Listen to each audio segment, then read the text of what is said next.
Did a software update break the Vulcan Message 5 DLL? I'm Sophie Chen, a Windows system specialist. Let's fix the library mismatch and get Creative running again. Before the technical guide for Vulcan Message 5, I've linked a maintenance resource to help stabilize your background processes. This is the Vulcan Message 5, a specialized Creative Vulcan Messaging module. It manages unmanaged inter-process communication for Creative Sound hardware configuration and facilitates audio driver orchestration manifests. Let's get to work. We'll start with the most common fix for this specific error. For errors involving Vulcan Message 5, the best approach is to re-establish your legacy gaming runtimes. Utilize the Microsoft DirectX end-user runtime installer to restore missing DirectX files, and refresh your graphics drivers if the DLL is linked to hardware acceleration. Persistence of this error after a clean reinstall suggests that the issue may reside within the current user session's initialization. A system reboot is a reliable way to clear away zombie processes that might be interfering with Vulcan Message 5. It's a low-impact step that ensures your operating system is starting with a synchronized environment.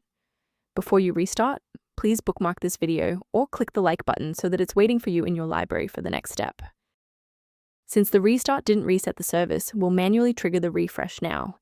If you need to pause the video anytime during these instructions, go ahead. If you're still seeing performance alerts post-reboot, it's time to rebuild the diagnostic registration entries. First, open Command Prompt as admin. Second, you're going to type lodctr//r, then hit Enter. Why are we doing this? Well, the issue is typically found in the registry registration rather than the file itself. This rebuild command clears out legacy performance data and re-establishes a clean connection to the OS monitoring tools. Before you wrap up the repair, let's ensure you're following the safest path for your system. A vital technical reminder: modifying Vulcan Message 5. DLL manually is a high-risk procedure that can overwrite essential library files your hardware depends on for basic functionality and secure processing. For those looking for a professional-grade monitoring resource, I've provided a link to a diagnostic tool for you below. If you're exploring professional monitoring options, the software linked below provides general diagnostic information for Vulcan Message 5. By subscribing, you're ensuring that the next time you encounter Vulcan Message 5 critical error, you'll have a trusted expert ready to help.